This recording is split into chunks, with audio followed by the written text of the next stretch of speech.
country with every flake I take. It's a simple kind of life in this small town old heartbreak. Coffee on the porch, watching the roosters crow. Hallo meine lieben Pfeifenfreunde und herzlich willkommen zu meinem heutigen aktuellen Video.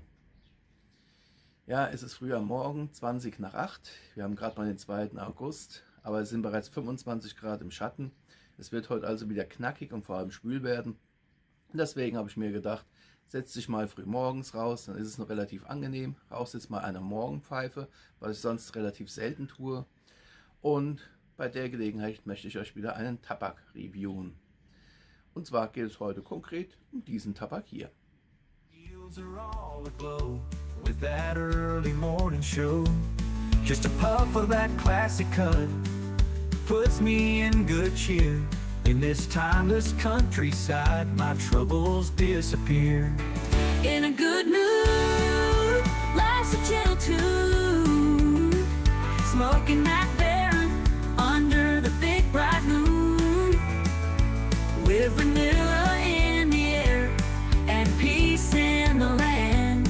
Every day's a blessing with this pipe in my hand. Neighbors wave from tractors as they pass on by. Ja, ihr habt es gesehen, es geht mal wieder um einen absoluten Klassiker, und zwar im wahrsten Sinne des Wortes. Hier ist er nochmal, von Mac Baren, Classic Flake, und der begleitet mich schon seit diversen Jahren, anfänglich unter einem anderen Namen, inzwischen auch unter einem anderen Design. Die Dose hier hatte ich mir im Herbst letzten Jahres besorgt. Der andere Tabak ist jetzt aufgebraucht, jetzt rauche ich die weiter. Die Dose im neuen Design, die werde ich euch irgendwann nochmal vorstellen. Die habe ich jetzt erst dieses Jahr bekommen, aber ich rauche den Tabak ja nicht jeden Tag, das wird ein Weilchen brauchen. Von daher kommen wir erstmal zu dem Klassiker hier. Mac Baren Classic Flake, Flake Cut. Auf der Rückseite heißt es ja so schön, hergestellt aus erlesenen, gereiften Virginia Tabaken und Modern Cavendish. Diese werden gepresst, gelagert und in Flakes geschnitten. Die Auswahl der Tabake ergibt einen außergewöhnlichen Blend. Ja, dieser Tabak begleitet mich schon seit diversen Jährchen und die meisten von euch werden ihn auch schon kennen. Nichtsdestotrotz aber möchte ich ihn heute etwas konkreter vorstellen. Und ich würde sagen, bevor ich in gewohnter Weise auf den Duft eingehe, hier erstmal kurz ein paar Eindrücke des Tabaks selbst.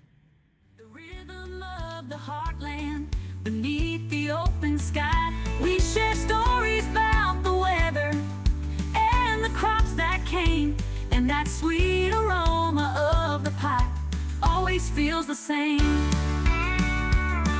The barn cats and the chickens, they gather around my feet while the old guitar strums softly to a silver. So, nun habt ihr den Tabak gesehen. Hier ist nochmal kurz die Dose. Der Tabak befindet sich wie für Mac Baren üblich in so einer vergoldeten Papp- bzw. Papierschachtel.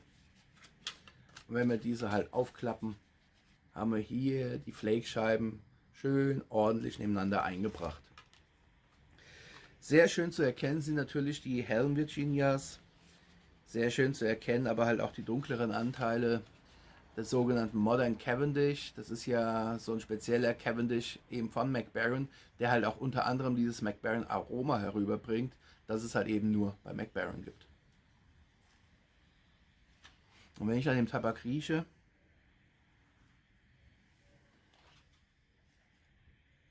kommt mir ein sehr angenehmer Duft entgegen.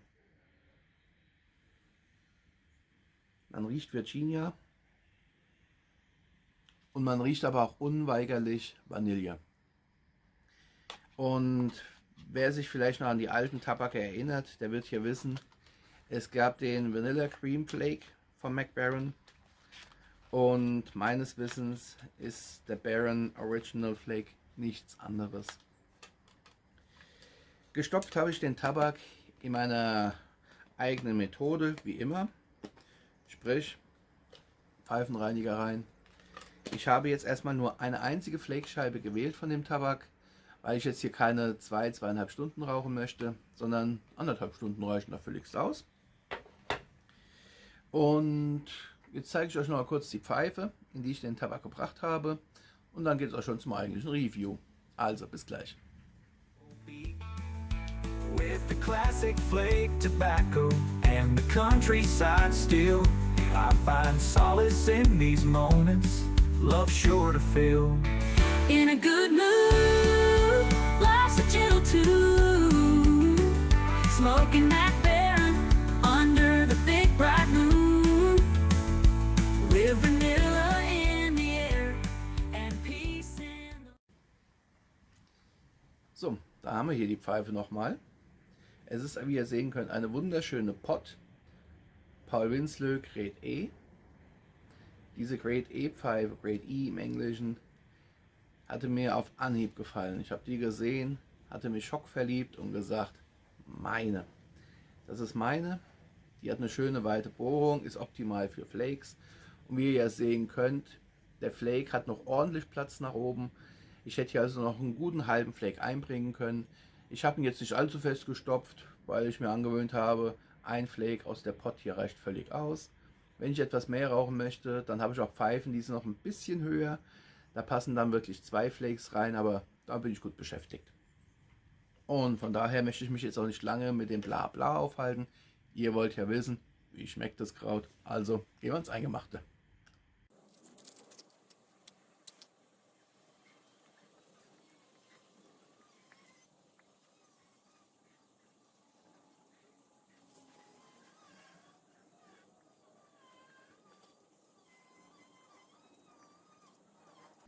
Hier seht ihr es ja, der Tabak bäumt sich so ein bisschen auf, wesentlich weniger als normalerweise, weil selbst der Mac Baren bäumt sich normalerweise etwas stärker auf. Liegt vermutlich wirklich daran, ich habe hier nur eine Flake-Scheibe eingebracht, habe den relativ weit nach unten gedrückt, aber er bäumt sich auf. Obwohl es ein Virginia Flake ist, er wird beim Anzünden natürlich bitter. Das war auch hier wieder der Fall. Aber dieses bittere Aroma verfliegt auch hier wieder so nach 1-2 Sekunden.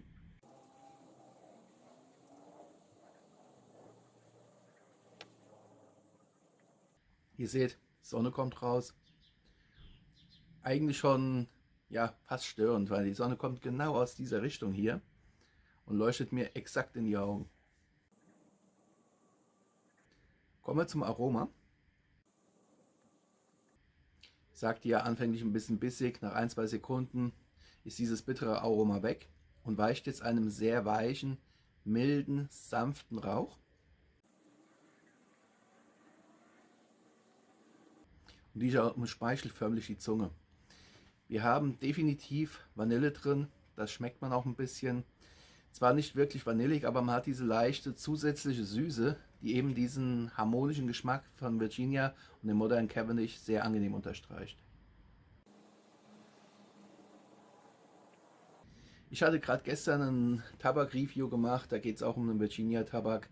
Ich weiß noch nicht jetzt, welches von den beiden Videos hochgeht, aber ich hatte anfänglich noch gesagt, diesem anderen Tabak gebe ich 5 Punkte, weil ich fand ihn nicht so gut. Am Ende hin, es war gerade mal die Hälfte der Pfeife geraucht, ist er nur noch aschig geworden vom ganzen Geschmack her. Der hat überhaupt nicht mehr geschmeckt. Deswegen beim anderen Tabak Daumen runter, kann man vergessen. Der hier hingegen, wie gesagt, ich rauche den nicht das erste Mal. Ich habe ja schon vorher unter dem anderen Namen ja schon mehrere Dosen geraucht. Ich habe jetzt auch hier von unserem Classic Flake, von der Sorte hier schon, ich weiß gar nicht wie viele Dosen weggeraucht. Habe inzwischen auch einen im neuen Design. Weil dieser Tabak findet immer wieder Einzug bei mir in die Tabakbar. Er ist einfach nur sanft, mild, hat so dieses leichte, dezente, ich würde da trotzdem sagen, trotz allem dieses etwas würzigere Virginia-Aroma, also eher so in die heuige Richtung. Es sind jetzt nicht diese süffigen Virginias, die geschmacklich auch so manchmal so ein bisschen an Vollkornbrot oder Trockenfrucht erinnern, was ja auch im Duft auch zum Tragen kommt. Hier sind es eher die würzigen, die aber im Zusammenspiel, finde ich zumindest, mit dieser Süße der Vanillearomatisierung eine erstklassige Kombi bieten. Ich bin wirklich der Meinung, wenn man einen süßen Virginia genommen hätte und hätte obendrauf noch das Süße von der Vanille drauf geklatscht, das wäre zu pappig geworden, zu süß geworden.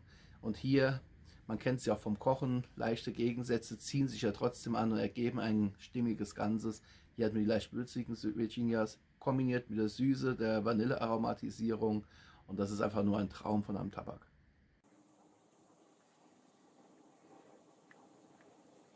Wie ihr seht, Glut ist richtig gut angenommen worden. Das Ganze mit dem ersten Streichholz.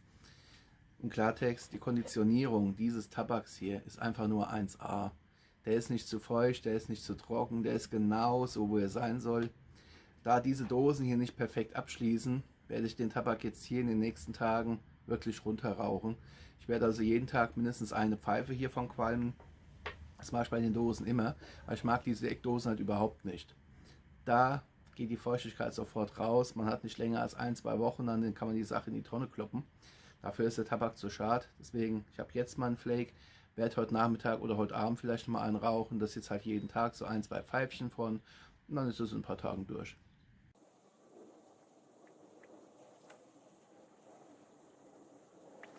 Man merke, man solle nicht zu viel quatschen, wenn man den Tabak raucht. Jetzt ist er doch tatsächlich ausgegangen.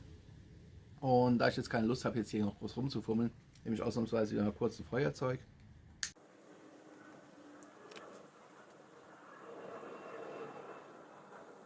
Und auch beim retronasalen Rauchen, also beim Ausatmen durch die Nase. Der Tabak ist einfach nur weich. Weich, sanft, mit einer leichten Vanillenote. Und der Mac Baren Classic Flake Cut hier gehört neben dem SVH von Daron Tobacco definitiv zu meinen Lieblingstabaken, was halt eben Flakes angeht, beziehungsweise SVH Flake natürlich, was ein Flake angeht, mit einer Vanillenote. Da sind die beiden einfach top. Und der hier kommt direkt für mich nach dem SVH, der aus meiner Sicht ja immer noch so einen ganz leichten Hauch von Honig mit drin hat. Und der hier ist halt definitiv Vanille, das ist ein Klassiker, den gibt es in jedem Geschäft. Und von daher auch noch ein bisschen leichter zugänglich.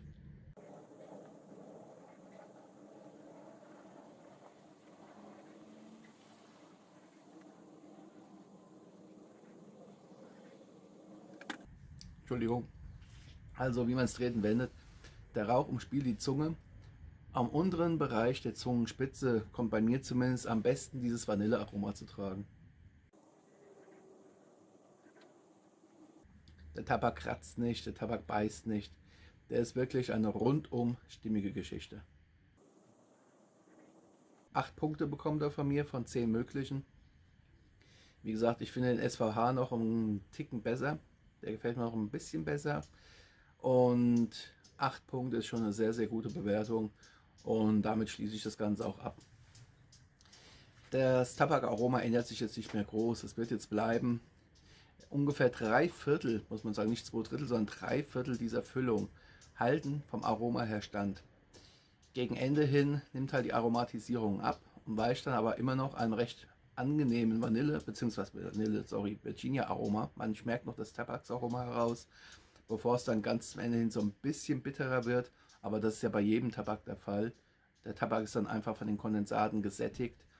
Doch ich gebe ihm immer noch den letzten Rest. Ich rauche runter bis zum letzten Krümel, damit nur noch Asche übrig bleibt. Und ich denke mal, wenn man mindestens 1,5 Stunden Genuss hatte, dann kann man auch die letzten 10 Minuten mal so ein bisschen leiden. Wie ihr halt nur merkt, es ist halt nur mal ein Flake-Tabak. Man sollte nicht zu viel reden beim Rauchen. Und so 10, 15 Sekunden zwischen den Zügen ist ja ganz angenehm. Aber wenn es zu lang wird, geht der Tabak einfach raus.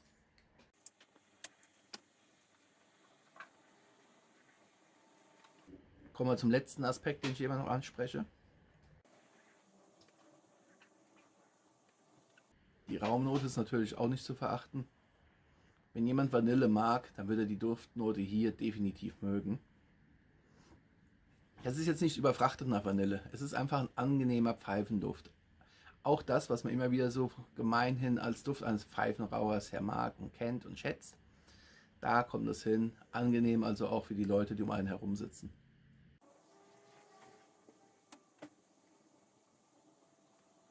Ja, das war es daher auch schon soweit von mir für heute. Ich fasse mich heute mal ein bisschen kürzer als sonst. Wie gesagt, es tut sich hier nichts weiter. Ich muss hier keine Höhen oder Tiefen mehr rausschmecken.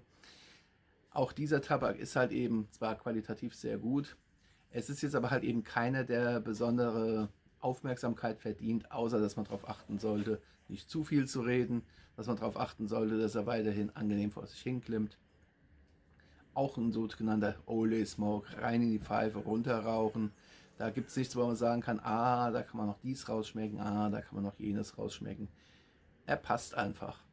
Er ist ein Klassiker, er hat diesen Titel auch wahrlich verdient. Und von daher bin ich jetzt natürlich auf euer Feedback gespannt. Ich nehme an, die meisten werden ihn ja kennen. Wie ist denn eure Meinung dazu? Geht ihr mit mir einher und sagt, okay, das stimmt? Oder seid ihr doch anderer Meinung, dass die einen vielleicht sagen, ach, der schmeckt sehr stark nach Vanille, oder dass die anderen sagen, also schmeckt da gar keine Vanille. Ich bin immer auch der Meinung, es ist ein Hauch von Vanille, es ist ein angenehmer, und diese vanillige Süße harmoniert meiner Meinung nach sehr gut mit der natürlichen Würze des heuigen Aromas des Virginias. Was ich nur noch anmerken möchte, auf der Pfeifenmesse in Hanau hatte mir Danny von Mac Baren eine Probe gegeben von dem Mac Baren Cavendish, aromatisiert bereits mit der Vanille. Das Ganze ist ein Hauptbestandteil dieses Tabaks und der gefällt mir zum Beispiel noch ein bisschen besser als die fertige Mac Baren Classic Flake Cut.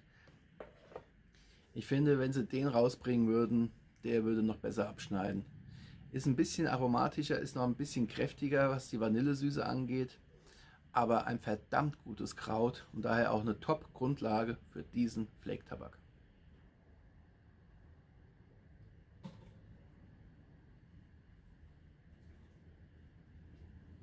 Ja, herzlichen Dank für eure Aufmerksamkeit. Ich wünsche euch in gewohnter Weise weiterhin viel Spaß mit euren Pfeifen, mit euren Tabaken. Bleibt mir gesund, bleibt meinem Kanal gewogen. Wir hören und sehen uns auf jeden Fall wieder hier auf meinem Kanal zu dem einen oder anderen Review. Happy Puffing, bis zum nächsten Mal. Ciao.